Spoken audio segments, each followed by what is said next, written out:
Welcome to the Why Music podcast, where we talk to independent artists about their journeys, the inspirations behind their music, and ultimately why they make music. This next artist is a Michigan-born and based singer-songwriter with a deep musical background. Playing hundreds of shows a year, he's known for taking an audience by storm with his captivating performance and true gift of storytelling. Welcome, Luke. Thank you so much. It's so good to be here, Ava. So good to have you. I'm so excited to be here. This is nice. I'm watching all the snow come down outside of my studio right now and like drinking hot chocolates. This is like the perfect setting to talk about music and to like feel all cozy and nice. Nothing better than it's rainy here. And so like it's nothing better than a rainy or like winter day where it's like I don't want to be outside, but being able to observe it. Perfect. We can keep that we can keep that atmosphere there, but we can keep it at a distance where we don't have to be immersed in it, you know? Amen. Amen to that. I'm always down for that. I like being cozy too much. Sometimes it's a blessing and a curse, because then it's like I don't really want to do anything today. I just want to kind of vibe with the coziness. Yeah. Yeah, the vibes are strong today. The cozy vibes are the force is strong with this one. Well, I always like to start with where your music journey kind of all began. That's a really good question. I think it all, if you don't know where to start, go back to the beginning kind of thing. And it all started like when I was born, shortly after I was born, when I was a toddler, I was notorious for not being able to fall asleep until my parents discovered that if they played either Bruce Springsteen, Bob Seger, or AC/DC really loud in the house, that I would, as like a 1, 2, 3-year-old, like fall asleep instantly, like with that. So that I think like from an early age, music was just like a part of my general makeup as a person, and it kind of kept going. They got me, my parents got me like classical vocal lessons in like elementary school and in middle school and all that, and I was, of course, still listening to a lot of those artists from being a toddler into like being like a little kiddo and that kind of thing, and became like obsessed with like Bruce Hornsby and Bruce Springsteen and Gordon Lightfoot big time, especially now that I'm looking at the snow falling down, like tunes like "Song for a Winter's Night," like that sort of like Mixolydian sort of feel to music. I as like a little kid loved that. And was lucky enough to have some really good teachers in school and a lot of like people that just like pushed me and encouraged me to sing and to play. And when I was 10, my parents bought me my first guitar. Actually, it's right back there right now. And just started teaching myself to play it, and bought my first harmonica actually at an estate sale shortly after my parents got me the guitar, because as like a kid, I would feel naked just playing a guitar, so I needed like something else to have to play. So I learned the harmonica and the guitar at the same time, and then started learning piano. And from there, I just started. I'm the kind of person who likes to get in front of people and perform and do that sort of thing. And generally, for the most part, it's only somewhat annoying to most people around me. But I started like performing out and doing things like art openings and like art galleries and such like that. And I would come up here to like Traverse City area, and there's a big musical community up here, a lot of musicians, a lot of folk musicians, and I really just started kind of getting into that. And then then I was hooked, and the rest was just downhill from there, really. It's just kept on going. There was no other way to go other than that. And kind of started from the day I was born, and I'm pretty sure historians have agreed that the history of the planet Earth has just gone downhill from that day that day forward. So we're keeping that same kind of line. It just, you start off at your peak and you just kind of work your way down from there. Yeah. Is that what we're talking about? This is like Breaking Bad, but there's a lot more strings involved. So at what point did it go from playing to writing and doing like hey, I'm going to like put together a song, and then I'm going to put it together and put it out for the world to hear it, in like the artist way of doing those kinds of things, rather than just being the performer that you seem to have always been? Yeah, that's a good question. That's a very good question because I've dang, that's not bad. That's I didn't plan for this. I should have planned for this. um, I from like the day that I started playing the guitar, that was like my first instrument. Um, I felt a very innate and sort of like central like to my being this need to create with it. So I actually like as soon as I started learning how to like put fingers on the fretboard, I was trying to write songs. And those first three songs that I wrote, one was called New Horizon, one was called Cold Steel.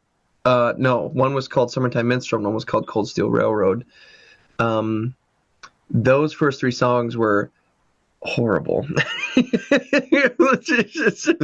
it is with anything, you know, when you first start out, you suck. It's bad, but like if you don't keep going, then like you never make anything of it. Um, right from the beginning, I felt the need to do that, but I never really saw myself as like an artist. I always saw myself just as like someone just kind of doing it because like I had to. It didn't it felt like so much a part of me that I didn't even like attribute a name to it. I just thought it was like, oh, this is just me. This is just how it is. So I wrote those songs, and actually, Summertime Minstrel. I'm going to be publishing a single of that in June. I brought it back, and I'm going to be bringing that one back. But I started kind of just writing all these bad songs, and I think it was my sophomore year of high school. I think so, right? It was 2014. Yeah, it was my sophomore year of high school. I published an album that I recorded in my parents' living room called Prairie Fire. And it was songs that I'd written over the course of like I think 4 years that I had taught myself to play the guitar and the harmonica and all that.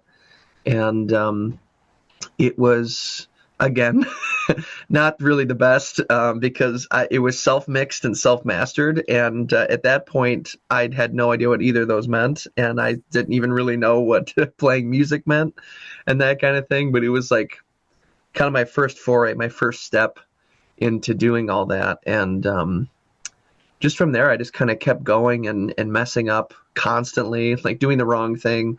If you look at like my Spotify page, I actually kept a few of those albums that are kind of not good up, just like so you could like see um the progression of things. I didn't really start thinking of myself as an artist, I think maybe until just like 2 years ago or something like that. Like I'm 26, like to give context, I guess, for all this. I graduated college 4 years ago, 2020. That was weird. Um, I really didn't think of myself as an artist really until then because again, my mind has always been on this sort of track that like this isn't something that I do for anyone else. I just do it for myself, and thus like I never really thought it important enough to like put, give it I don't know, give it the benefit of like a title or something like that. And someone like asked me like who was I talking to? I think it was my buddy John Houston. He's a potter up here, and he and I were talking about like our creative processes and all that. And he was like, "Well, do you think of yourself as an artist?" And I was like, "Not really. I just like I just write stuff, and I really just do it for me. I just like kind of tell stories that are fun or that I make up, and if people like them, they like them, and if not, then it's fine. I'll try and make them happy as whatever way I can, but I can't do everything." And he's like, "Well, that sounds like an artist." And I was like, "Oh, okay." So I guess I am now. I'm still kind of wrapping my head around that title, honestly, because I don't know. I just see myself as Luke, not really as like an artist. I'm a musician and a performer first, but I'm still kind of wrapping my head around that artist bit. I'm I getting there. mean, yeah, no, it's because everybody sees it in a different light, and I think a lot of that kind of lends itself to how you find yourself in the situation of being possibly considered an artist. Like you've been doing music as long as you've been in existence pretty much. And so like if Yeah. it just kind of naturally progresses into this thing and it's like if you're coming at it from the performer and just the playing and all that and you're not as focused on the like what is today's version of considered like the artist things of like, you know, the releases and things like that, if that's not the like leading front runner in your brain sort of thing and you're more focused on just doing the things and enjoying the music things, like Yeah. it's not going to be the first thing that you think to call yourself. Like, especially if you've had a guitar in your hands for that long, it's just like, no, I just do this, you know? Yeah, I just do it, and I'm as much of like a performer at heart that I just want to share it with everyone. Like, you there, random person on the street, you have no choice. This is happening now. Oh goodness, it's been something I've had to like definitely wrap my head around it, maybe a bit more and wrestle with a bit more. Being that like now that I'm doing this full time, you have to really focus on like those releases and making sure that you put stuff out consistently and consistency, just being consistent with like promotion and making appearances and that sort of thing. And I'm beginning to wrap my head around it a little bit. I got a ways to go, but that's such is the spice of life, I suppose. Yeah. Like it's all about where you come at it from. Like I grew up playing piano and fell into the songwriting. Like you come at it performer first. That's something that I'm still like dipping my toes into. It's like I've been recording my own stuff for the last, since senior year of high school. So that's like 6 years. It's 2024. So 6, maybe 7 years. And now I feel old again. So, but, but like I've always thought about it. I did the things. And then the first thing I went to do as like the next step of just taking them from ideas that I had and like things that I put together was recording it. It wasn't, let me go play it somewhere. It was, let me find a microphone that I can just kind of put all these ideas into. And so they could live in my computer instead of in my brain, you know? Yeah. And so if it's not, that's a big part of it because everybody comes at it from a different angle. And that's why it's always interesting to see where people start because it also kind of, I feel like, clues you into more of just how they think about it and how they approach just the idea of being an artist because it does come in all different shapes and forms, whether you want to call yourself that or not. It's a title that'll be thrown on you whether you want it to be or not, but right. That's just how it goes. I'm really glad you brought that up because that kind of brings into mind like this really kind of interesting, maybe not dichotomy isn't the proper word, but like these two different types of artists that I've sort of had experience with, and maybe they've like sort of started to take form as like like not different parties, but like different forms of artistry in my head. Whereas like you said, like when you come up with an idea, you want to record it and you want to like polish it and you want to like make sure that it's full and put together. It reminds me of like a painter like in a studio or they're like outside and they see like some beautiful scene. They're like, all right, I'm going to take this and I'm going to work on it and I'm going to like put my own artistic expression upon it and no one can see it until it's done. And that's how I'm going to do it. And then sort of the style that I tend to gravitate to and some other people will do as well is like sort of the theater sort of style of thing where like the moment you have an idea, you have to put it in front of like a whole bunch of people. And then from there, you have to gauge like what, how it did and that sort of thing. And then from there, that's like, okay, like now I can start polishing it. But the whole entire time you're trying to just do it in front of a ton of people and get reactions and that kind of thing. And like, it's just interesting to like see the two different forms, like the theater versus like the painter, kind of different musicians and that kind of thing. That just, I'm gonna write that down somewhere. There's so much crap in this studio. Not yours, mine. For those listening at home, her studio is pristine. Mine is a nightmare. I like to refer to mine as organized chaos. That's what my mom says about just me in general. It's like I have so much stuff. Like my desk is always covered in stuff, but there's always a reason for everything that's there. Like it has a purpose, but it's still chaotic, Do you do like the classic case of like, well, I would have known where it was if you didn't move it? Yes. No, like I am, yes. Like I will leave, like if I don't leave my deodorant on the bathroom counter, I'm more likely to forget about it. Like if I don't leave the things that I need, like in the bathroom and like other places, like where I can see them, I will forget about it.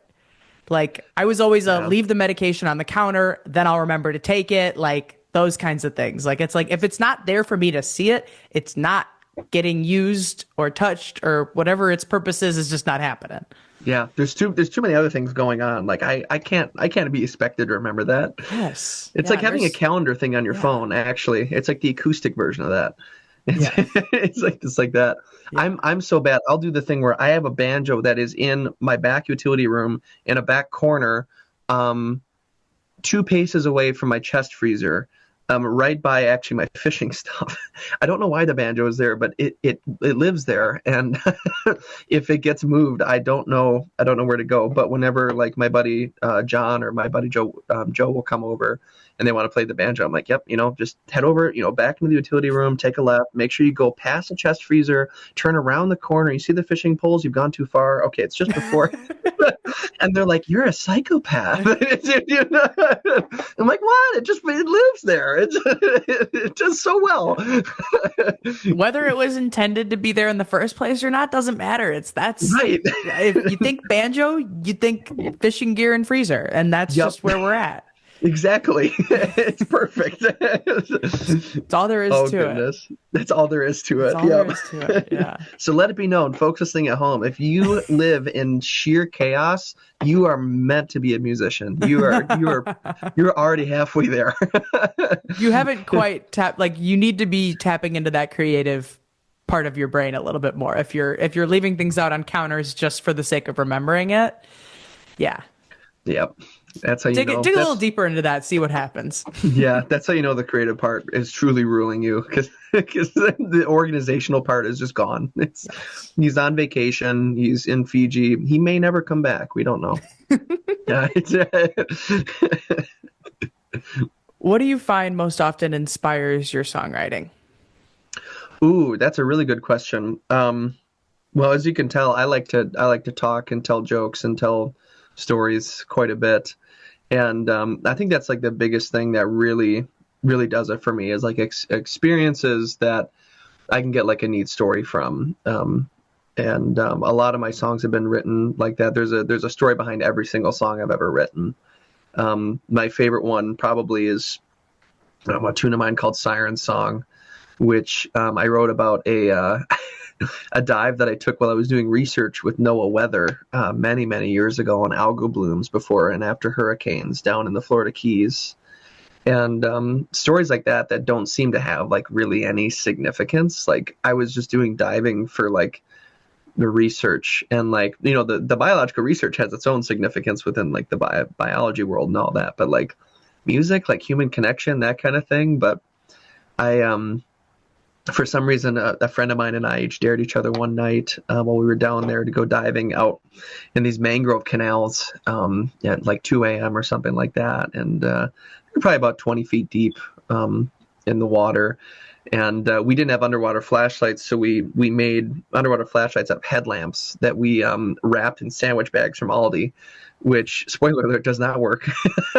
They really did not work all that well. And but we really wanted to go diving at night. I don't know what we were thinking, but we went in, and those mangrove canals down there in the Keys. If for anyone who's been there before, it's like basically a saltwater river. For those who haven't been there before, these canals are formed by these huge mangrove tree groves, and their roots dig down into this clay, and they make these really, really steep like embankments all around, like pretty much what would normally be open ocean. And it has like a current and a flow, so it's like a big river, but it's still the ocean. So there's coral and sponges and cool algae and all these wild fish, but then there's also sharks and barracuda and jellyfish and all these wild things. And we decided we wanted to go down in the middle of the night, so dove down there, and our underwater flashlights would barely work at all, and we would only be able to see things when they got within like maybe 18, 20 inches of the flashlight itself.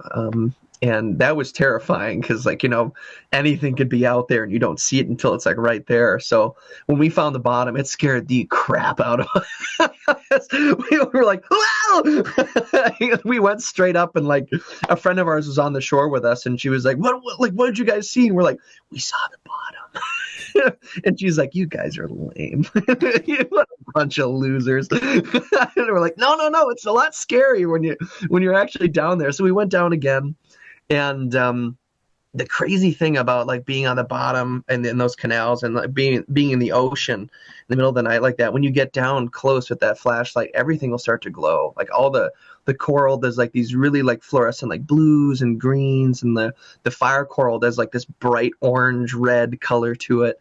And these little mangrove guppies would like be swimming by us and all that, and all these fish would like, they'd all glow a little bit as they went by, but especially the guppies, their whole entire spinal cord would light up with these rainbow colors, and they kept attacking us because they kept going after the dead skin on our backs, because we were so terribly sunburned.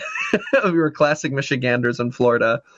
And at one point, it hit my throat so hard that I actually had to surface and like take a second, because it like hit my Adam's apple perfectly. Like they were like literally ramming their little selves into us, and I was like, oh my god, like I was like having a little spasm in there.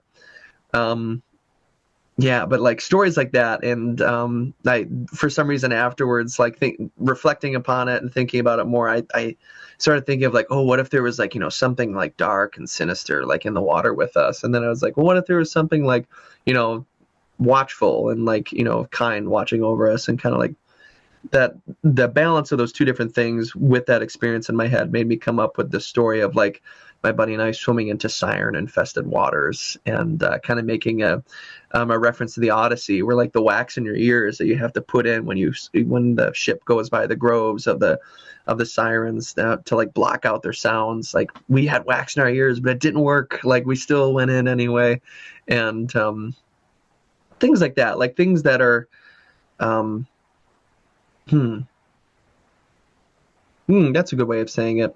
So not the ultra dramatic things, not the ultra sad things, like the ultra happy things, but everything in between in life. Things simple like waiting out a snowstorm at an Irish pub up here, or going diving in the middle of the night. I like to write about simple, ordinary things and finding epic and fun parallels between those things and stories that we all know and love, and that sort of thing. And specifically writing about things about living up here in northern Michigan and that sort of thing too. And just everyday stories and that sort of thing. I don't know fully if that diving story qualifies as an everyday story. Because personally, that would terrify me. You wouldn't get me anywhere near the water at that time of day, or with that kind of lighting situation, or with fish anywhere near me like that. Like, no, thank you. But a little bit dangerous, Yeah. Just a little bit of danger. We'll put an asterisk on that one, because it's not an everyday story. But the rest, maybe. It might be. Yeah, true. I guess maybe I just live kind of a chaotic life now that I think about it. Maybe my everyday is like just kind of weirdly insane. Which I feel like that's something that we can all kind of what's the word? Oh, I don't know if you heard that in the background, but I think I've got a fire alarm in the house. That's batteries running low. It just did like the beep. I'm gonna find that afterward. I think we could all kind of like oh gosh, what's the word? This is why I'm a songwriter. I have to write what I'm going to say long before I actually say it. We can all, I guess, feel that same way about like parts of our lives, because there's always something. We all have such unique lives and that sort of thing. And even the ordinary things that we think are ordinary, like the moment we tell the story, that's like when we realize, like, oh my God, that was actually kind of crazy. Yeah. Yeah, I love writing about those things. Yeah, taking the simple and adding the what if you will. It's true. It's true. The what if, and even just dwelling on the simple sometimes too. There's so much beauty in little simple things in life. Like we put up Christmas lights outside the house yesterday, and like just, got soaked head to toe in rain and all that, but like still like putting up all the lights outside and trying to make it all look good and all that. And like my neighbors like drove by and they were like, wow, like, you're finally getting the Christmas spirit sort of thing. And I don't know, just like interactions like that are just so everyday and normal for, I don't know, for me, like there's a beauty in that, and there's a really profound sense of meaning in that, to be found there. And I think that's worth writing about, and I think that's worth telling stories about. Yeah, and it's always interesting because it's not like everything. It's not all of the simple things that trigger that sort of like thought and that like continuation of like diving into it, whether it's just a surface level thing or not. It's not every single like simple little thing. It's like it's always interesting to see what simple little moment, conversation, et cetera, is what triggers something deeper and then turns into a song. Because it's not like it's just this consistent formula, because there's no such thing as consistent formulas in creative work in any way, shape, or form. Oh gosh, Where so it's true. like it's just it's a chance almost of like, is that going to be a moment that triggers something else, or is it just Hmm. going to be that simple moment? And what would be maybe just a overlooked simple moment for you would be maybe something that like I would dive deeper on, and vice versa. Yeah, yeah, exactly. It's truly like the fun thing about all this different music is like even and I guess maybe this can be addressed to other songwriters out there too, is like even songs that we write that we think are like weak are like that are like, that's it's a song, but I don't really feel anything from it. Like, you as the artist have a responsibility still to put that song out, because the beauty about music and about artistry and creativity is like what you create is mostly for you, but at the end of the day, it's also, and this um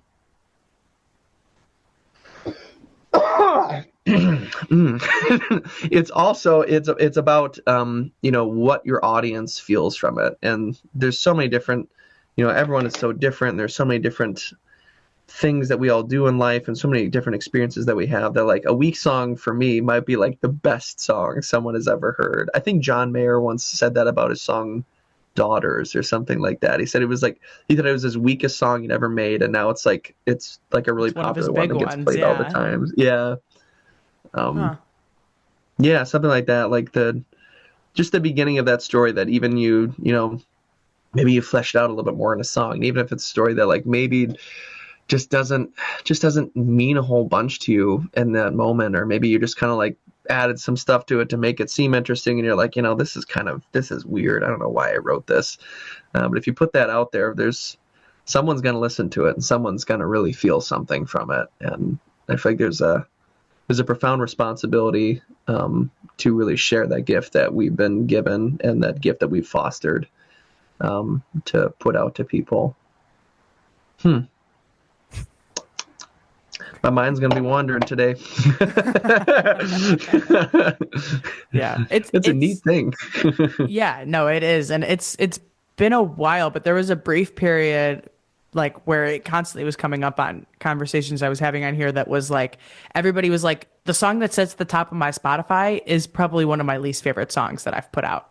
And it was like consistent across the board, like for multiple artists that I was talking to on here. It was like, it just, because what's maybe the catchy one, or the one that, can land with people a little bit more just by the way it sounds, isn't necessarily always the most personal or well written, or whatever the case may be. Like sometimes Yeah. it's those like deeper cuts on an album that are like that more like true tracks, if you will, for the artist, that Hmm. is what they are like, if this is the one, but everybody else is like, what a, like this one like rocks like 10 times better than that one does.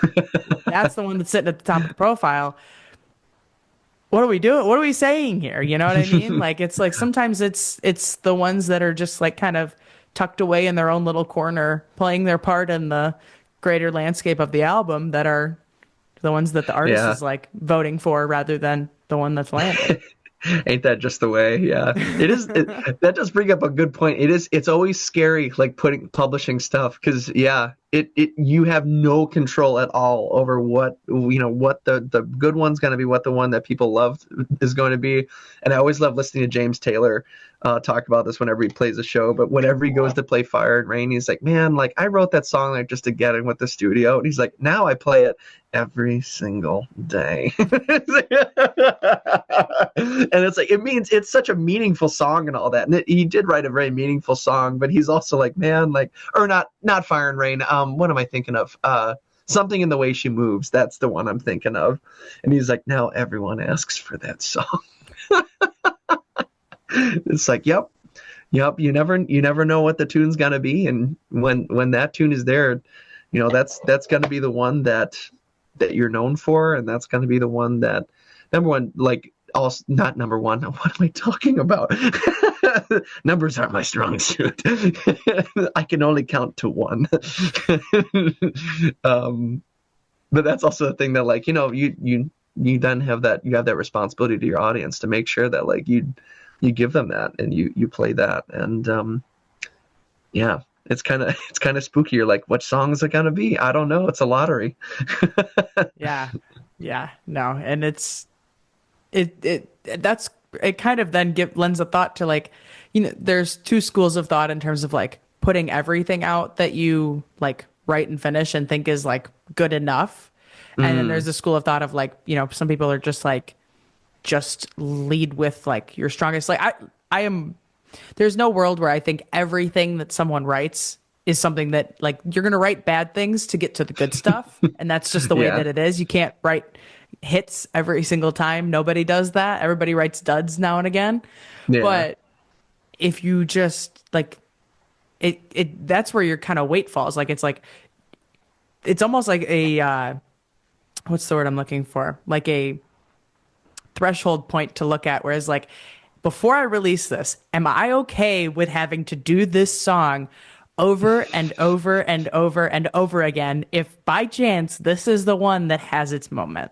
If the answer is yes, it's like the little, like, flow chart things that they have for, like, different, like, is it like a yes or no, and then it, like, sends you to no, like the ones where it's like there's, like, questions to it, and it's like if you answer yes, you go, like, this way, and it's like you're supposed to yeah, okay, it's like that, where it's like that's your little caveat of, like, okay, that's the question, and it's like, yes, okay, release it, no, try again. Yeah, exactly. And that's actually, no, it's like something to think about every single time. There's a song of mine from my Mockingbird record that I put out 2 years ago, and it's called Horizon Line. And it is the only song on the record that I actually didn't do any of the instrumentation for it. And I've had some folks, like, ask for it live, and I'm like, oh crap. Oh no. So I'm learning that one right now, to try and catch up for it. But it's like, it's funny, yeah, because, like, it's my song. But yeah, you gotta be ready. You gotta be ready for it at any moment. Yeah, no, yeah, absolutely. If you had to create a new genre around your style of music, what would it be called? Ooh, what would it be called? That's interesting. Because my music kind of... Oh, that's interesting. Yeah, because my music is this weird amalgamation of, like, folk music, but then also, like funk music when my band plays live, and, like, jazz, but then also rock, but also, like, definitely pop. Like, it's definitely pop music, but then also Americana. I'm thinking aloud right now, for those that are listening and are confused why I'm just naming genres. There's no brain cells left in my head, so it all just has to happen, like, out and about in my tongue. Oh man, what would I call it? I would call it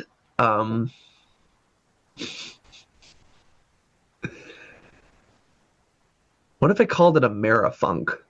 That'd be kind of fun. That lends too much to the funk, though. I'm like, I get funky sometimes, but it's not funk music.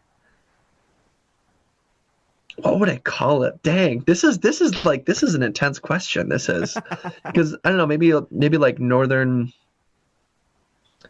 um, Midwestern Americana, maybe something like that, Mr. Midwestern American or Midwestern folk, something like that. Just because I feel like the genre that I play in doesn't really revolve so much around sound, so much as it does revolve around content within it. So like the lyrics, the ideas behind it, and a lot of players up here, like John Gorka. He lives, he's a guy from New Jersey, but he was in Minnesota for a while. I think I can't remember if he's still in Minnesota or not. But he was like one of the folk artists that like inspired me to get into music, and he has like a very distinct.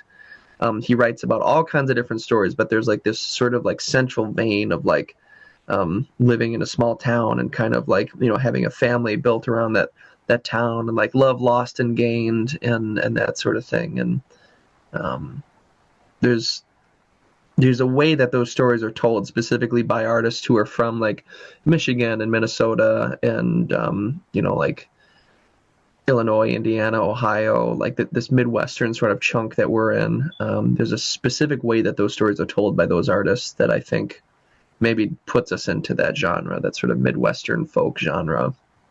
Um, that and we probably say at least open sorry at least once or twice, throughout a show at some point when we go out and about, go out and about on the stages. That Yeah, is I think that's interesting.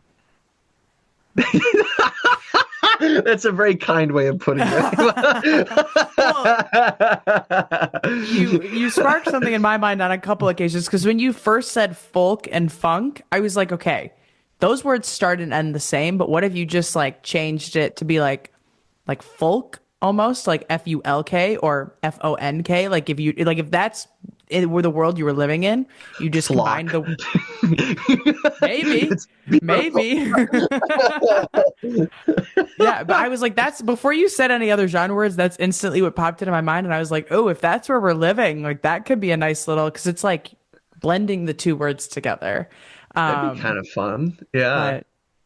but, and then Maybe yeah, that might be the move. Do like flunk. Flunk? Oh. Wait. Hold on. Maybe not that one.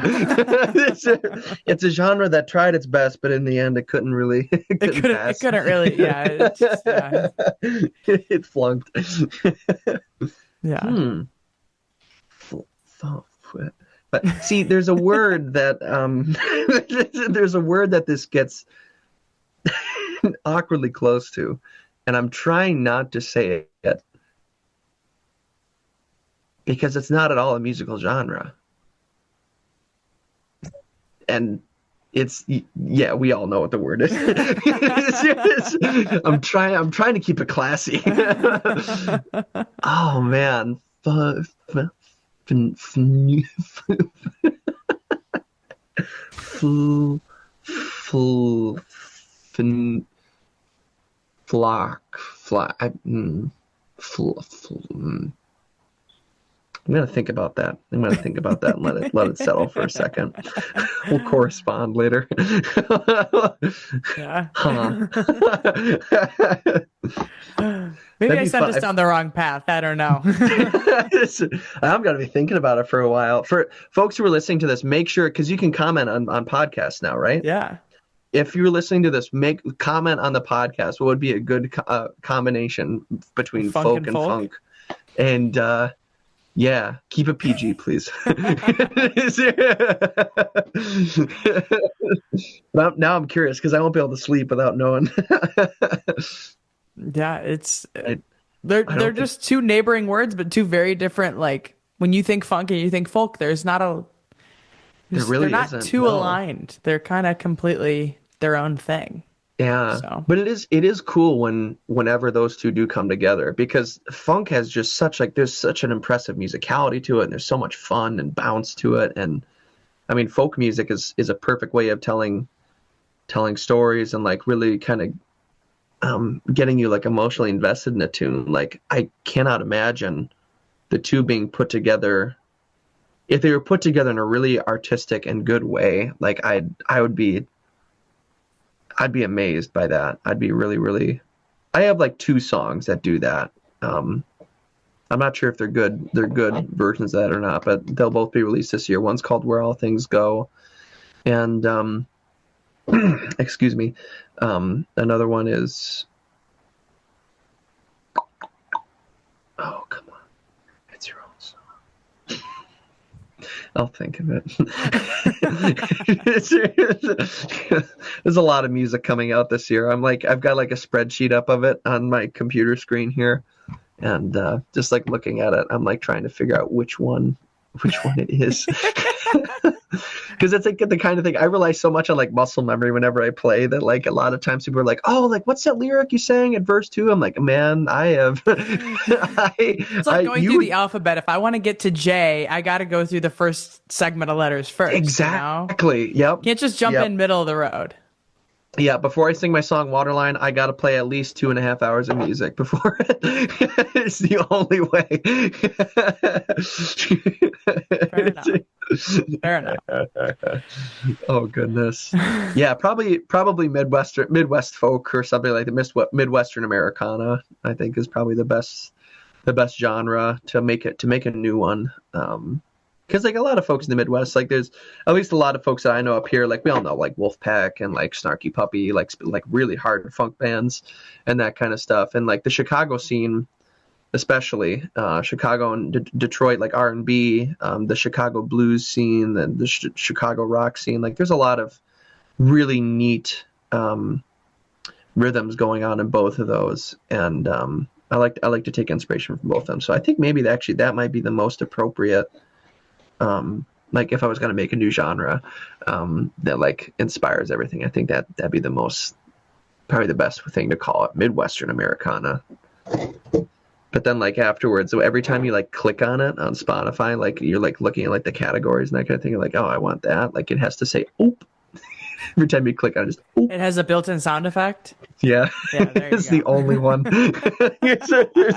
That's how you know. Yes, yeah, that's authenticity. Yes, exactly. Yeah. Oh, there's something profound about that. I don't know what, but it's something profound about the ope. Is there a song that you've released that you think best embodies who you are as an artist? That I've released now, or that? Oh, you said release past tense, so yeah.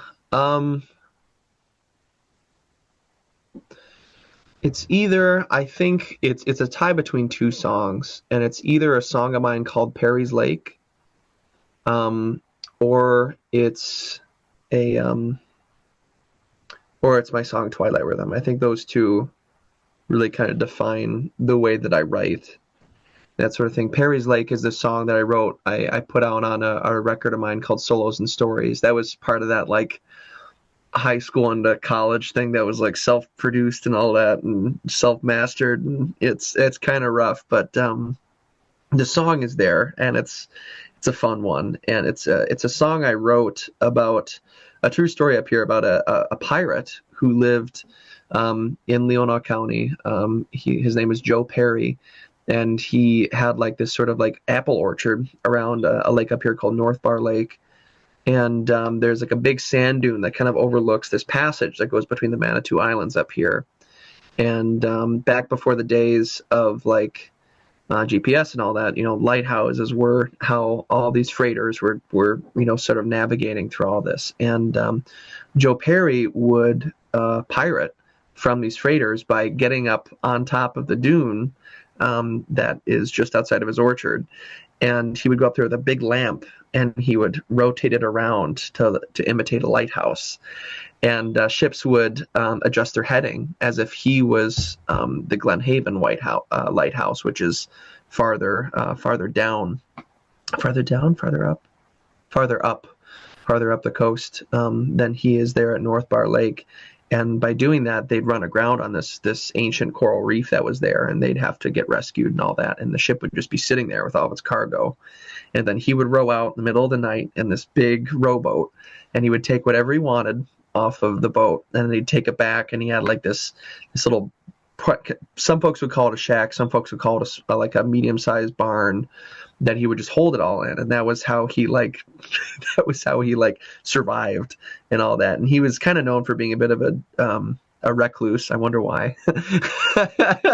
and all that. And no one could like ever get around Perry's Lake, and no one could ever get into his orchard or anything like that. So I wrote a song called Perry's Lake, which is a romanticization of like him as he would view himself. And if I was a pirate, I would think of myself as like a Robin Hood, but like I'm stealing for me kind of thing. And that's how I kind of the song's written from the first person perspective of Joe Perry doing all this stuff. And I think that song really defines a lot of my writing style, because everything's it's everything. It just has like a twist of poeticism. Everything's a little bit more romantic.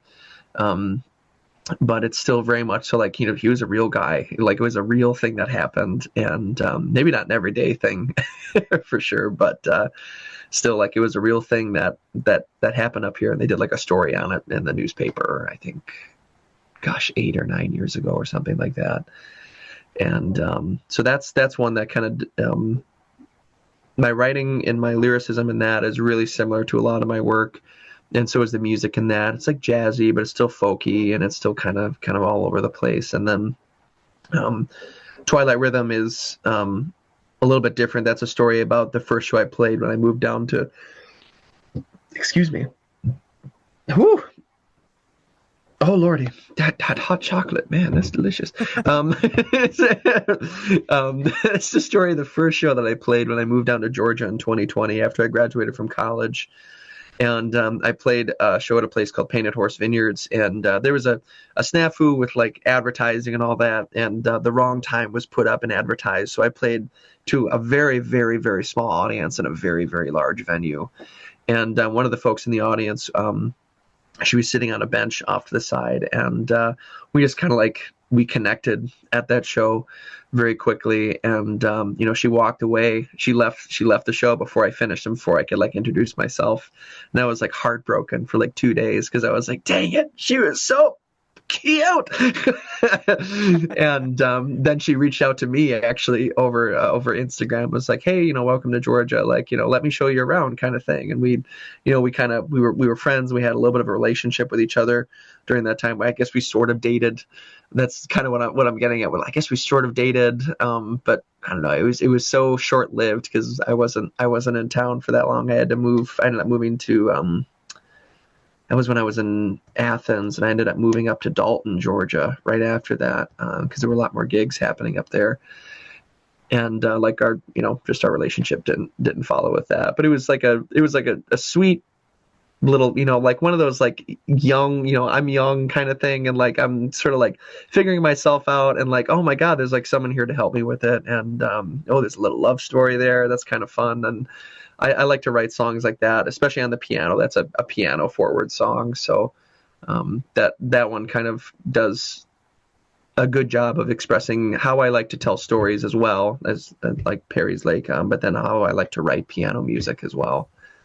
I think those two are like the big ones that best represent my work and what I like to do.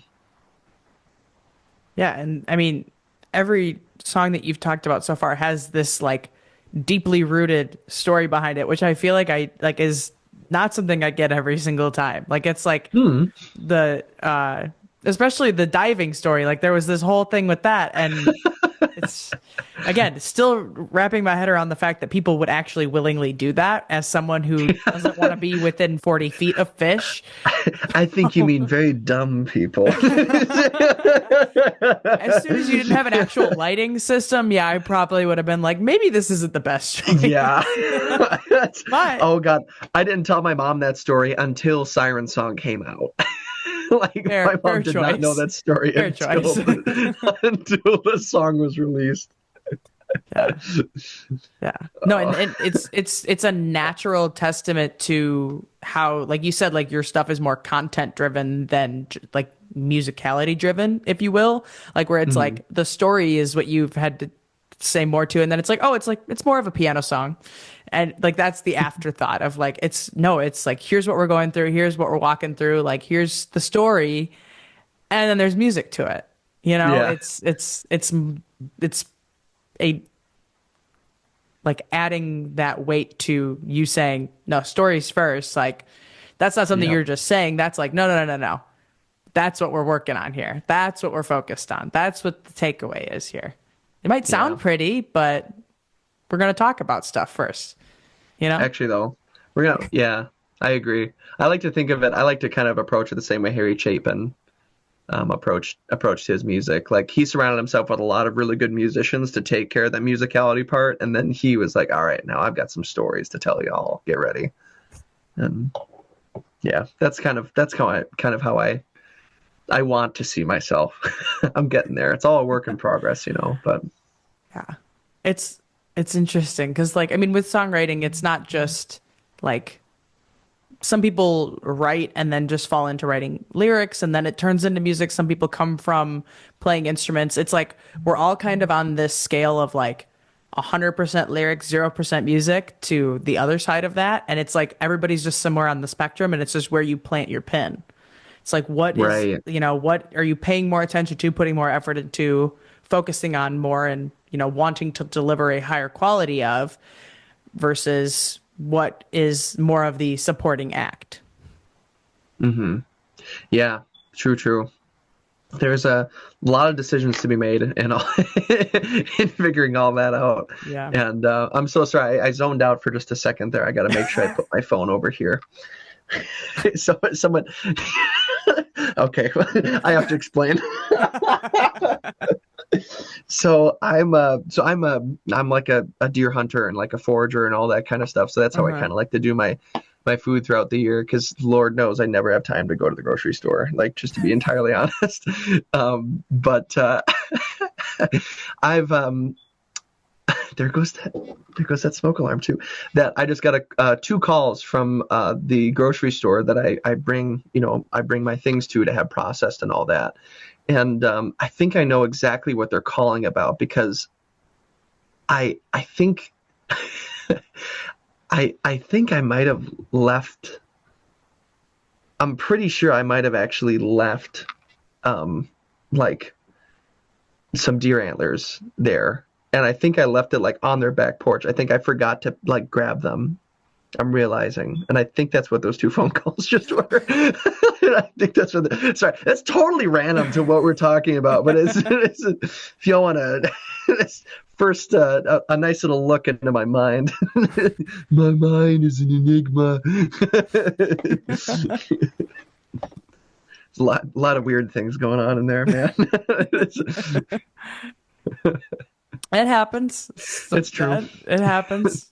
Not you can do about that. That's just how it goes. That's just the way the ball rolls, That's just going back to that creative mindset, Yeah, no, it's a blessing and a curse because you don't know what's coming next. That's true. Yep.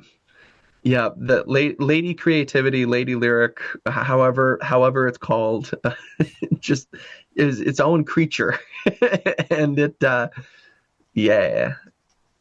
doesn't play by anyone else's rules. It's got a mind of its own. Truly, I'm at its will. If you had to pick 2 or 3 artists that you think your music is like a combination of, who would it be? Oh man, okay. Bruce Hornsby, James Taylor. Definitely those two. Bruce Hornsby and James Taylor. I've like listened to them my whole life, and just like they've inspired a lot of my style. But production wise, I do a lot of stuff really similar to like what a lot of stuff's pretty similar to like what Goose does. That jam band out of I think they're out of New Hampshire, or some. No one, folks in the comments, correct me here, please. They've been one of my favorite bands to listen to, like in the last couple of years. But of course, I don't know where they're out of. Either them or Harry Chapin. I think like those are like the big, for sure. Like 3.5 that I go for, that I try to like style my stuff around, because I love James Taylor's musicality, like the choices he makes with how he does his arrangements with guitar and with other instruments, where, every single instrument is playing lead at the same time, but there's this overarching, like, sort of like, it's not chaotic, every instrument playing lead. There's an actual structure to it all. And I really love that, because it leaves so much space in the song for like songs to breathe and that kind of thing. There's a lot of neat color and texture in all of his songs. There's that, and then I just love the way Bruce Hornsby plays piano, the way he arranges, and like his choices on his phrasing on lyrics. Like, it's so weird and different, and I love that. I love that so much. And he does a lot of like at home production, just because Bruce Hornsby is another one of those artists that is just like, all right, I'm going to put everything out there, and I'm going to like let the audience in on my creative process, and join along if you want to. And if you don't like it, well, I've got a couple of other records you can listen to if you want. And I love that. I love that so much. I think sometimes arrangement wise, I do a lot of stuff really similar to how Harry Chapin did his stuff. There's like, it's a folk story, but like there's like this there's like a big, there's a big band behind it. There's like a drum kit and a bass, and like there's like an organ and a piano and electric guitar and an acoustic guitar, and like all this different stuff, like just to maybe tell a story about a lonely midnight watchman kind of thing. There's like this epic score behind it, and I love doing that. I love just like making those small things just like really shine like I think they ought to. I think those are the three that I would probably describe my sound similar to, and my arrangements similar to. Is that English? Those are the three that I would call my arrangements and my style the most similar to. Yeah, something like that. I'm a songwriter for a living. I write poetry. Is there grammar in poetry? I don't know. It's kind of freeform, There's not in mine. Get away with a lot.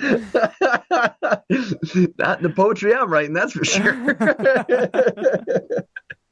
Yeah. Oh gosh. Yeah. No, I mean, like you said about the one guy, like you have to some extent, you have to just put it out into the world and let it be what it's going to be. If people like it, they'll like it. If they don't, that's fine. I'm of the mindset that like there are ears that your music will find its home in. It's just a matter of finding it. Like every song has its home in someone's ears. That's the right way to put that. Heck yeah. I also write songs, so the grammar here is going great today. I was following the first one though too. It was all good. It's more sense the second way, but we'll call that good. We'll call that good. But yeah, like you have to, because if you create with audience in mind, in terms of like getting picky with it and all those different things, like if you there's a certain degree that you can keep the audience in mind, but if you go too far with that, you're losing the sense of who you are in the song, and then it's losing that authenticity. And the authenticity is what's going to give it its chance to resonate with people. Because the further you get from it being true and authentic to you, the more it's becoming like someone else or multiple other people. And then it's like, well, what's different and special about what you're doing in comparison to anybody else? So the only way to really find the way for your music to find its home in people's ears is to just let it be what it's going to be, make it the best version of its own being that it can be, and call it a day. Yeah, so true. That's all you can do. And that's something that I think along that lines is what is the profound blessing and curse of the rise of independent music and that kind of thing, where we can produce it entirely at home and get it published. We don't need a label, don't need a manager, don't need a promoter or anything like that. The profound blessing of that is that you can do, like, we can now do that now. Like there's no producer that's like, I don't think I can pitch that to, some TV show somewhere. I think you've got to like actually take that song and make it sound exactly like every other song that's ever been put out. it can truly live on its own. The real curse of it now is that also that like, everything that gets out, there's so much more music getting out. So now it's becoming much more of a thing of like, I have to be really careful about how I have to put a lot of money into promoting it. I have to put a lot of time into making sure that this gets in front of people. And like, it's kind of the classic like balance thing. With every blessing comes a little curse. With every little Hmm. curse comes a little blessing. And that's something that I think is a blessing that's worth keeping, is like that freedom that comes with that. For like, what if I want to make like a 15-minute long song that is in 3/4 time, but it changes to 4/4 time and then into 7/5 time Oh, at some jeez. point in it, because that's how my ear heard it. And actually that sounds like hell on earth, but it sounds really, really cool at the same time. It's like, and like there, there it is kind of thing. Like there's always going to be someone that wants that. And I want that. Like if someone listening right now has a song like that and you don't know whether or not to put it out, this is your sign to put it out and send it to me. Luke will Just listen. DM it to Luke Woltanski Music. I will listen to it, because like I love like unique stuff like that. It's like the kind of thing that like you you can't just like put it, you can't put it on the radio kind of thing. Like they want like a 4-minute wonder that like doesn't start off with a drum track but starts off with like a soaring vocal part, and that kind of thing is in 4/4 time and has like 3 choruses and 2 verses kind of thing. Like, and there's nothing wrong with that. It's nice. It's approachable and it's digestible and it's cool. It's like a nice it's like a nice hamburger. It's like a nice cheeseburger. But every once in a while, I want some calamari, and I want that song that's 15 minutes long and has 3 different time signatures in it. And yeah, yeah. The blessing and the curse of independent music, right there, Yeah, to be found yeah, in there. yeah. It's exactly that. Like I think a lot of things are like everything comes with a blessing and a curse to some extent, but Hmm. it's become very prominent that like that's how it is with independent music. It's like, oh, you can really like just do everything right at home and call it a day and you're good. But so can everybody else. And Yep. so good luck being the fish in the sea that people are catching, you know? Yep. Exactly. Which is, I think, is pushing people to really focus a lot more on in-person things again, which I'm Hmm. very happy about.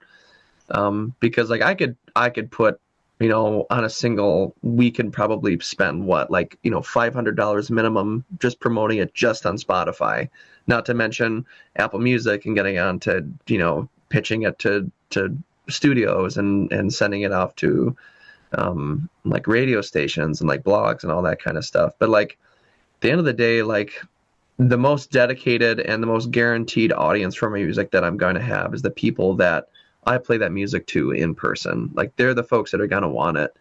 And I think huh, I'm realizing this as I'm saying it aloud kind of thing, but I'm very happy and thankful for like the folks that I get to play music for live for that. Like if I publish something, like, the streaming numbers, they may be go really good or they may be really not so good, but it's like the folks that like come to see you play, even if it's your mom and dad or your like your aunt and your uncle or something like that, or if it's like the weird guy that lives down the street that like he comes to your shows because he has nothing else to do, like that's an audience. Like that's still, those are still people, and those are still people that matter, no matter how much they drive you crazy.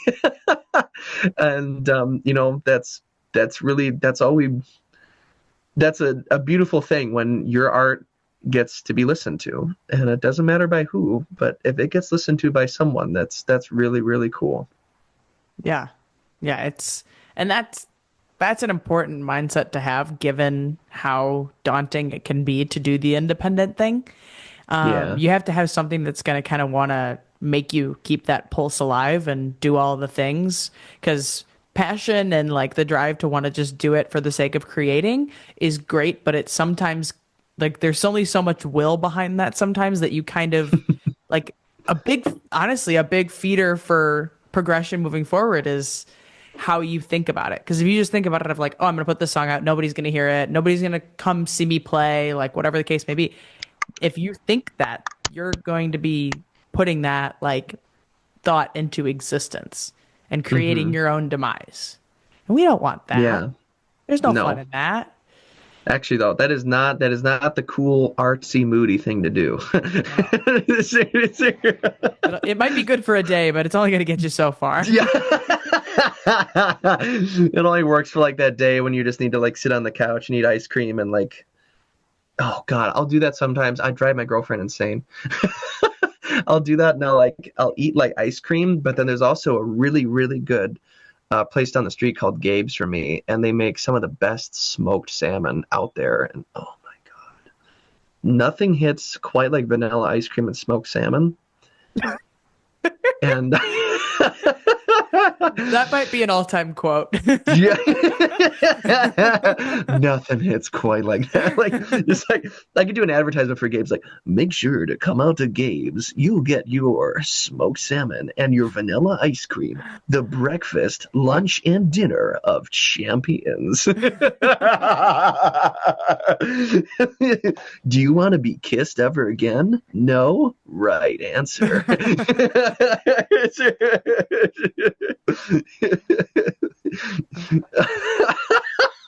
Whatever does it for you, I guess.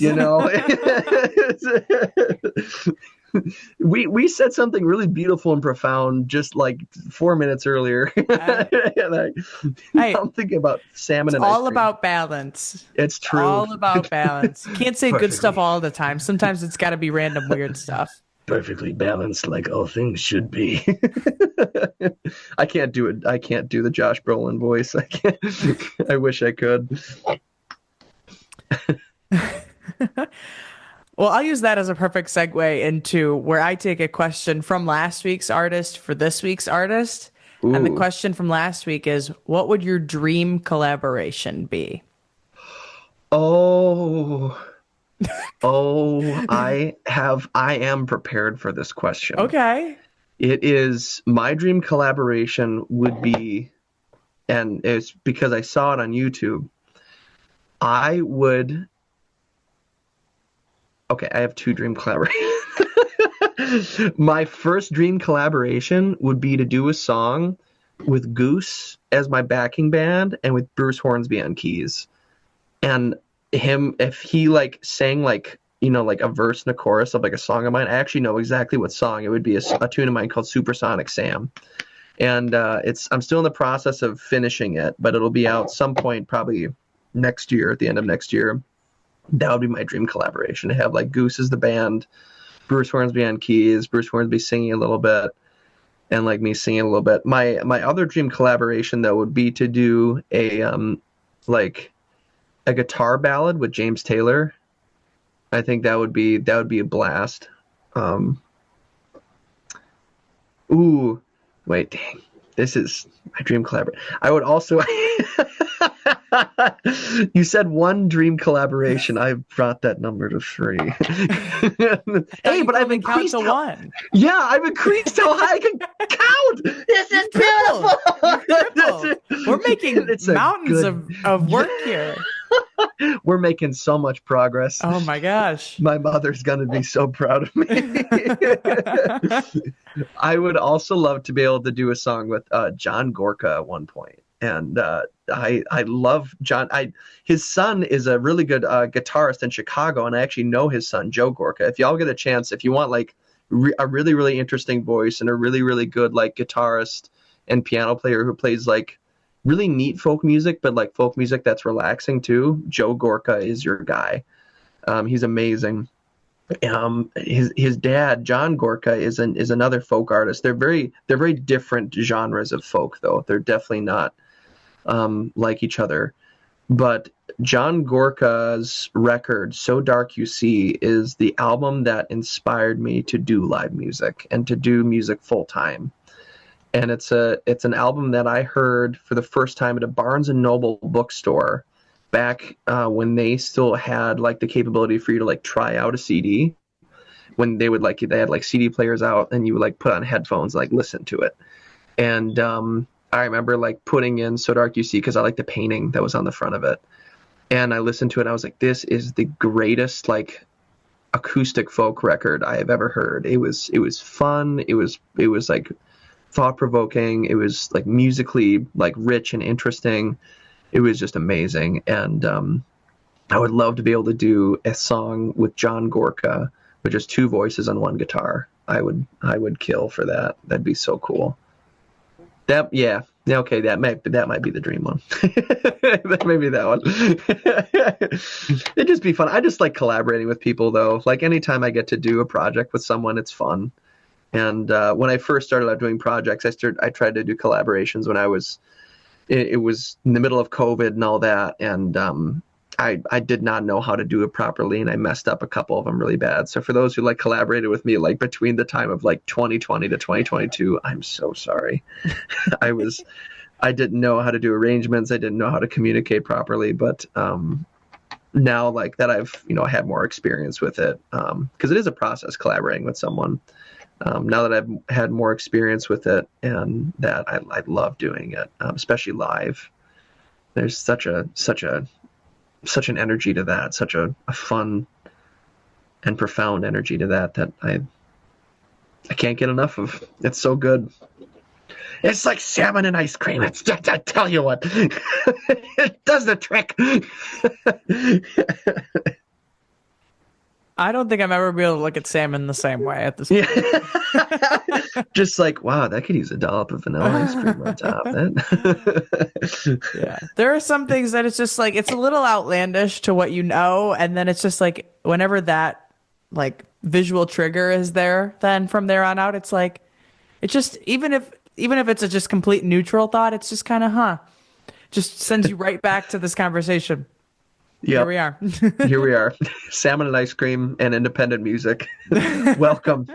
Welcome, ladies and gentlemen. It's so good to have y'all here.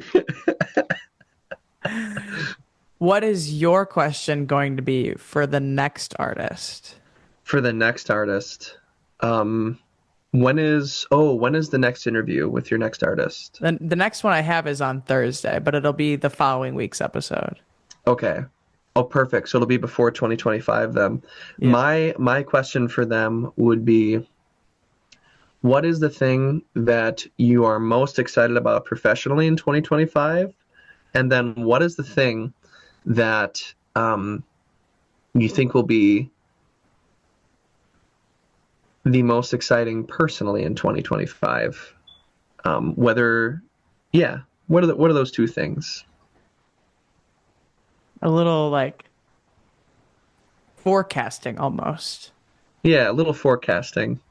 Speaking it to existence.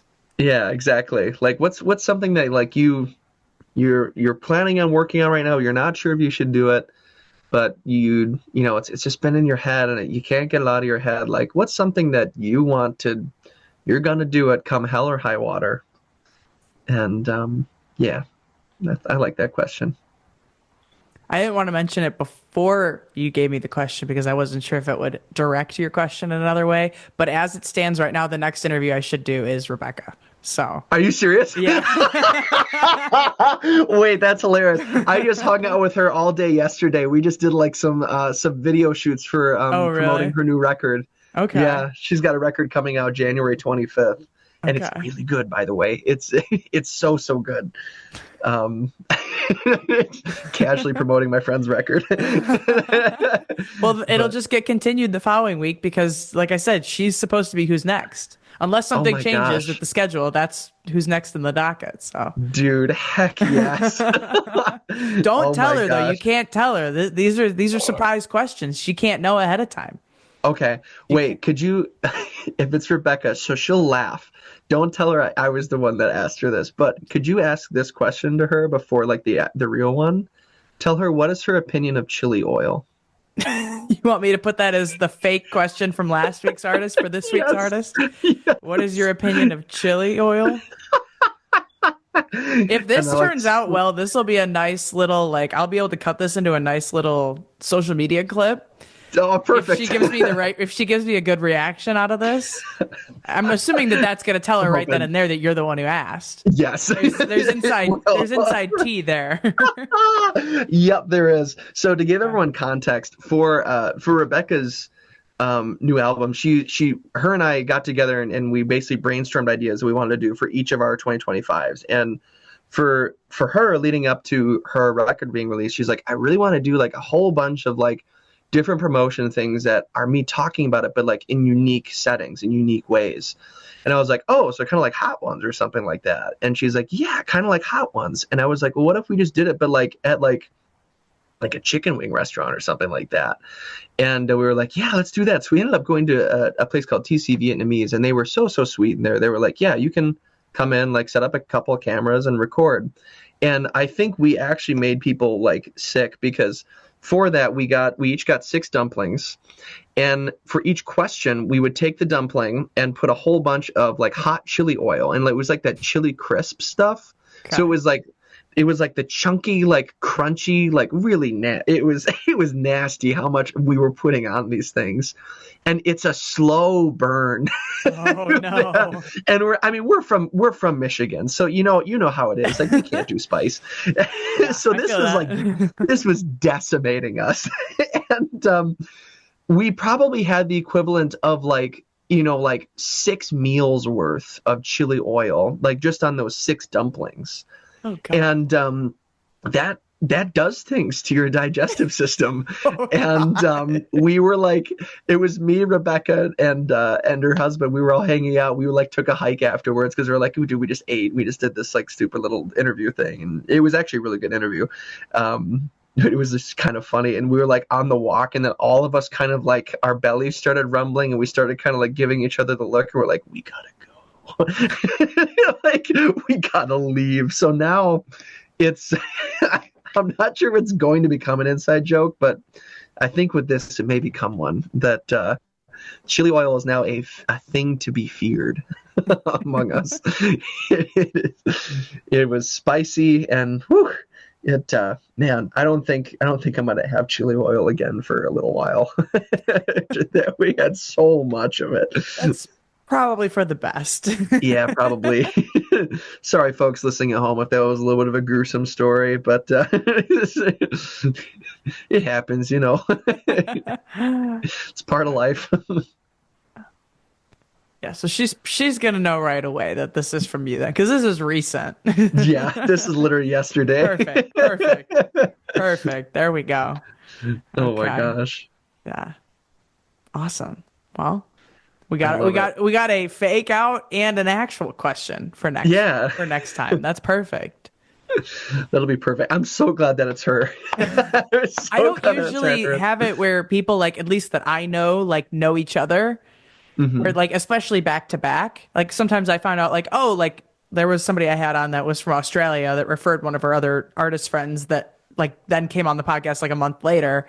You can't connect those dots as easy, but I have this set up where it's like, this is the way that I link the episodes together, is like the question sharing thing. Mm-hmm. And it's perfect because you also like know each other and it lines up perfectly. Oh, this is going to be funny. I love this. I love this so much. What is it that you think sets you apart from other independent artists? Oh man, what sets me apart from other independent artists? I mean, at the end of the day, the only thing that makes me different from everyone else, because there's always going to be someone that's, a similar or better guitarist, similar or better piano player, similar or better vocalist, similar or better harmonica player. Really, the main thing that separates me is my personality, and I like to lead with that at shows and with everything that I put out and about online and that sort of thing, and slowly getting there with all my writing and all that. And this year is definitely going to be leaning into that a lot with the releases and with the new single that'll be coming out next month here. And I think it's really my personality and the stories I like to tell, and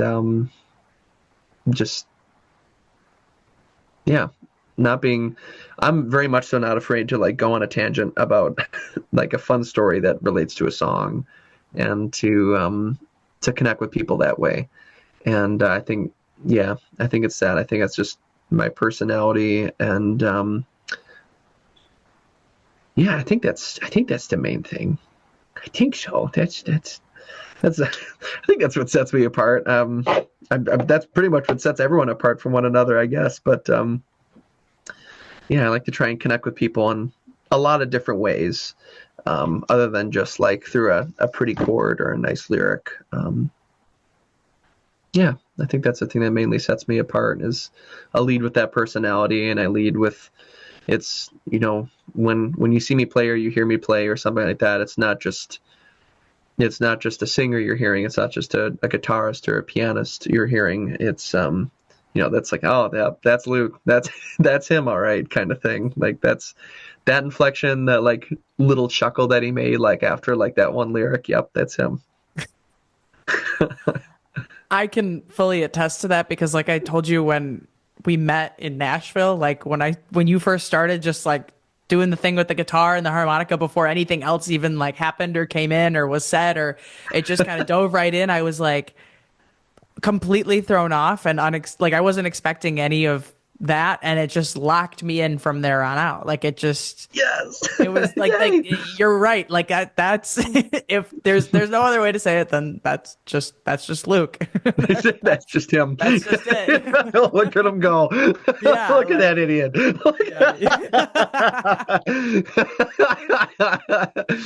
Yeah, it's I try and play and speak and appear with lots of personality whenever possible. So I would say it worked. oh yeah, I would say it works. thank goodness. Oh gosh, yeah, that was such a fun. That was such a fun songwriters in the round. Yeah, I that was was a that good. was that was amazing. I love the songs that you did. Are those out and about? One of them. What three did I play? One of them is. Oh no, two. Which is the other one that I played? I can remember two. What's the other one that I can't remember? Oh, just one. Just one. The other two are on an Okay. album I'm working on for next year. But Gotcha. the last one that I played is came out in June, I believe. Oh, dude, what's that one called? Where We Go. I'm writing it down. It's so interesting because like I said, I started playing places like this year. Like I did my first open mic in April, and I haven't played anywhere since pre-COVID other than that, and that was like a one-time thing. And so like I've been playing like these songs that I have written in the last like year plus, like in and out. Like I played them in a songwriter showcase not that long before we did the Nashville thing, and it's like to me like they feel kind of like they're out already because I've been playing them for so long, but it's like no, they're not. Like I was recording guitar for a different song for my album recently, and my fiance is like, isn't that one already out? And I'm like, no, like where have you been? Like, no, like you've heard it 100 times, yes, but it's not recorded and like finished in the world yet. Like it's yeah, I wrote it like just the probably way? a year plus ago now, but it's not there yet. So I end up confusing my girlfriend the same way with that exact thing. That I have a couple of songs that are almost, well, Summertime Minstrel isn't even out, and that song is, oh my God, it's 16 years old. I've been playing it for 16 years. And like everyone's like, oh yeah, like where do I find that one? And I'm like, in person, live. You have to come to my show. Anyway, wink, wink, nudge, nudge. Make sure to come to my show, or else you will never be able to hear this random song from 16 years ago. it would be really interesting though if you just had like a song or two that like just was only a live thing, like you just never put it out, and it was like you had to be at a show to know it, and so then it was almost like an insiders club kind of thing. But you'd want that to be a good song, and wouldn't if it was a good song, wouldn't you want to put it out? I don't know that I could ever do that. It's a cool great. idea and concept, but I could never do that. Yeah. If it's good, I want it to be out there because I don't know how many good ones I got left, you know? Yeah. Actually, though, oh gosh, I got like what maximum like 6 or something like that. That's my number.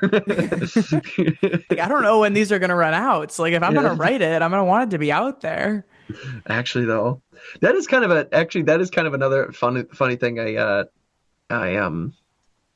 I've been learning this year, not just from Nashville, but just in general from playing around. Like some of the best songs that I've ever heard. Like my buddy, there's a friend of mine named Charlie Arnett up here, and he only recently got into songwriting, like in the past, like maybe 3 or 4 years.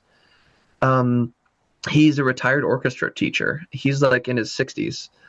But he writes some of the coolest like music I've ever heard. Like it's folk music. It's about, again, like living up in northern Michigan and sailing. He's a sailor. He does like racing and all that stuff, and like all those different things, like being a father and all that stuff. And he writes these profoundly beautiful, beautiful folk songs that have like these insane arrangements on them.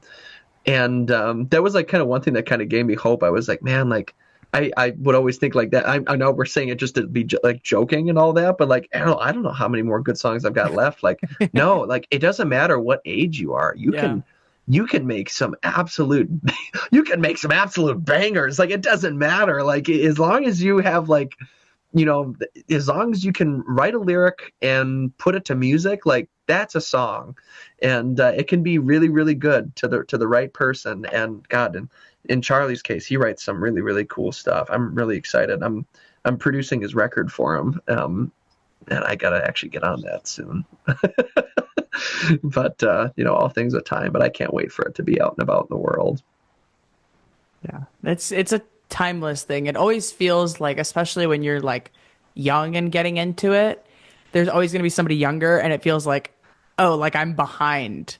Like I should have been doing this like however long ago, and like there's only so much time I have to actually make that headway. But like at the same time, like it's really like there's no actual, like it might be perceived time limit, but there's no actual, like you could be starting to write music in your 60s, and that's just that. Like that's just how it goes. Exactly. Yeah. It doesn't matter when in your life you're writing it, as long as you're writing things that are meaningful and are truthful, like that's gonna be a good song. That's gonna mean something to someone, and most importantly, it's gonna mean something to you. And should never stop. There's a guy that lives in Cedar. His name is Patrick. He's a retired Catholic priest. And he writes songs still. And actually at our church, we just had like a Christmas festival, and he didn't sing a song there, but he like sent it to me, and it was just like a voice memo of like a song that he wrote, and it's in Latin. And I thought it was like, oh, this is like a classic chant. Like what is this one called? And he's like, no, I wrote that. You what? He's 89. Oh, wow. He wrote this like insanely cool, like I was like, dude, like this is, I want a recording of this. Like it's so cool. It's so inspiring. It's inspiring to see like all the amazing things that people can write. And it's amazing what we could do with, there's only an octave really. And like we can do so much with just that little amount of leeway, a little amount of space. Oh, there we go. The cord is finicky sometimes. So if I bump it, it just is like, you're done talking. Hello, everyone. I'm Luke, your new host. He's gone rogue. You're going solo. It's at the fan. Like, no more questions. It's just ramble hour now. We're gonna ramble today. I'm gonna tell you about a new dish. It's gonna be olives. And instead of ice cream and salmon, it'll be olives and it'll be olives and Marmite. That's what it's gonna be. That's what we're going into today on the music podcast. Yep. Sounds about right. Yeah. That's exactly where I was heading next. Yeah. You knew, yeah. Classic, I love it. What impact do you want to have with your music and with your artistry? What impact do I want to have with that? I mean, right up front, I just want people to enjoy themselves. I want people to tap their foot to what I make, to have it be something that they can listen to, that just gives them a feeling of comfort and a feeling of worth and a feeling of wonder. That's really what I want to do. Like to every single person in my audience, I want them to feel at home, and I want them to feel like amazed by something that they see or hear. But I want them to have fun. I don't know, long term long term, like big picture stuff, I don't know. I think this kind of goes back to that first question you asked me about like the being an artist kind of thing.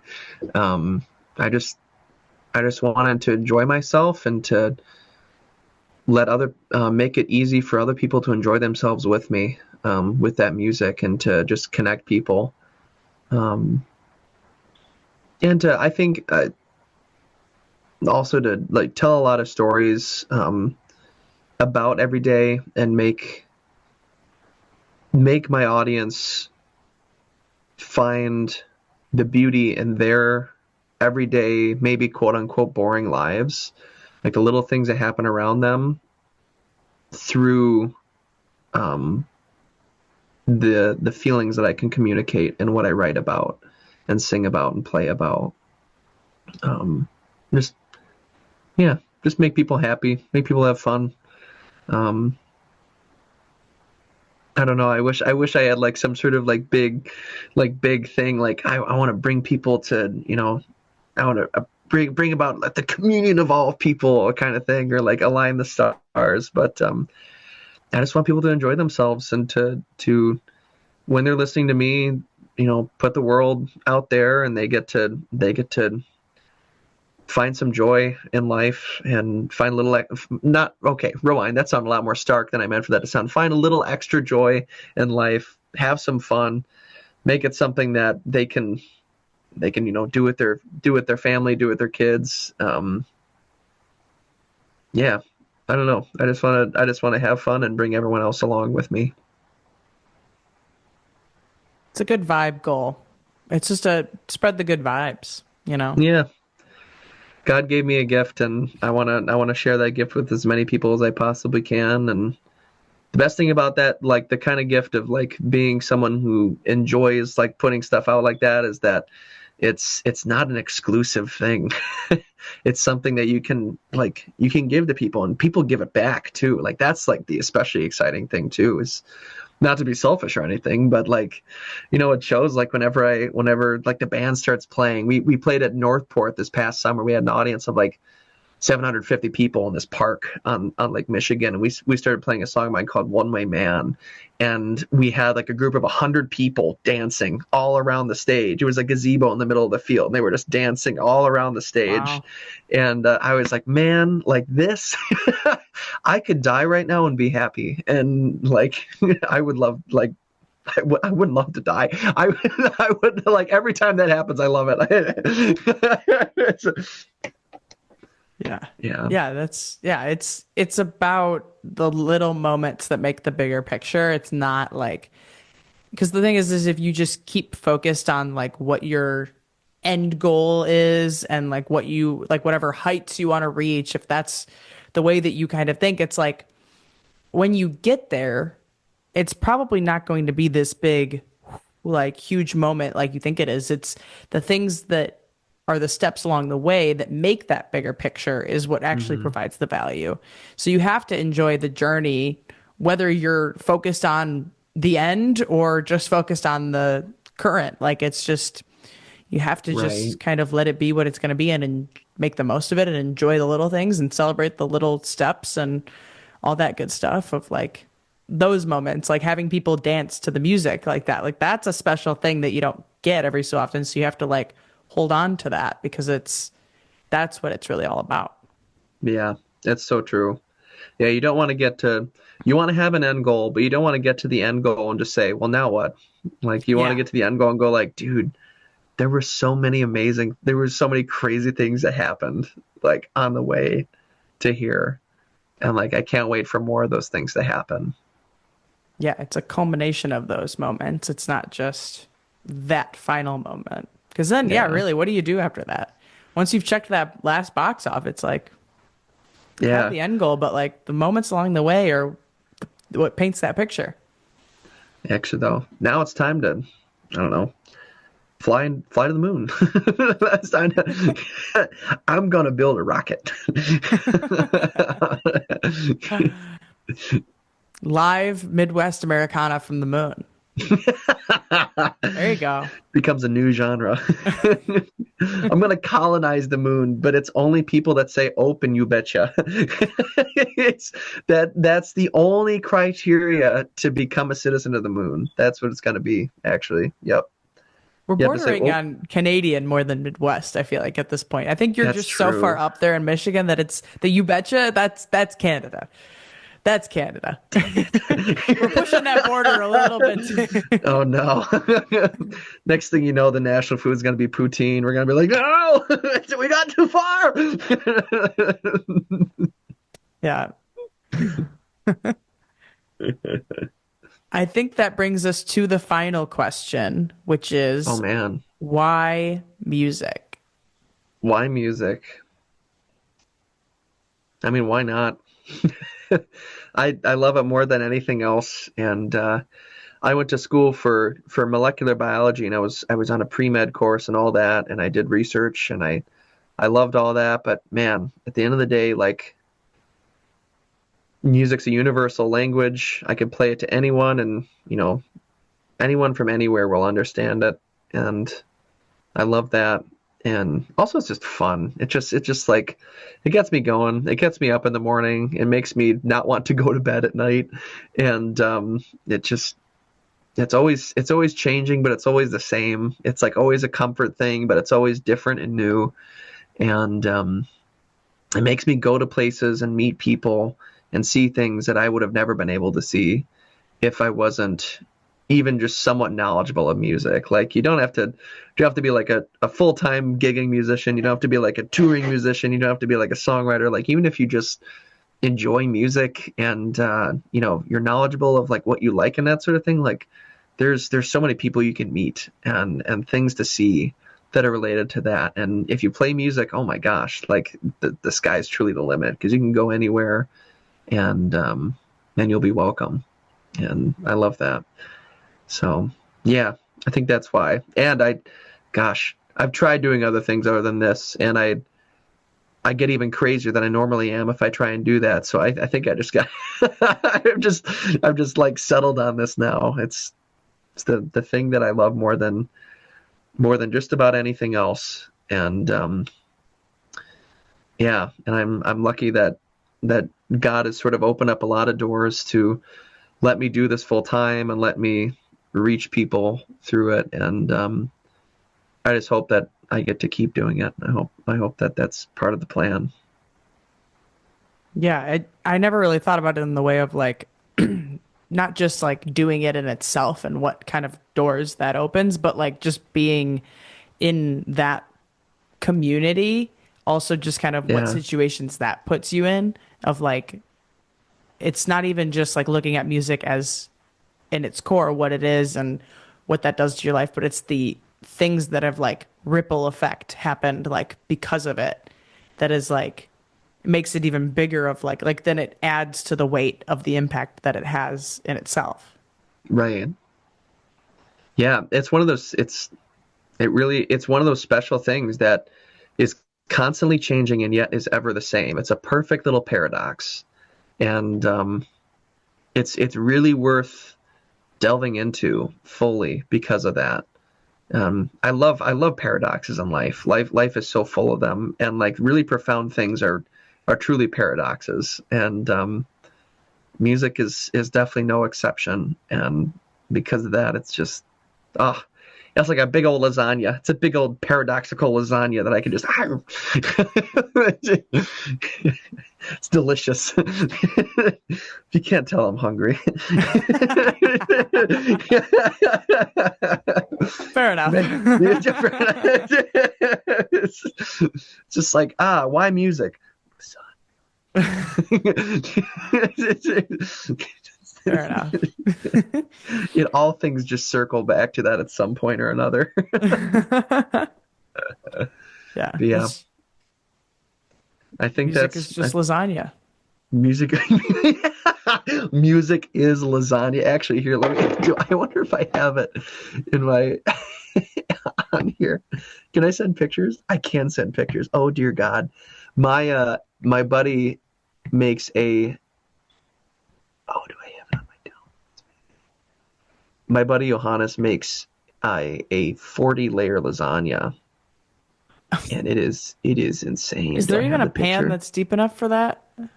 It's we make the pan deep enough. It's horrifying. We're like, oh, should I have a picture of it?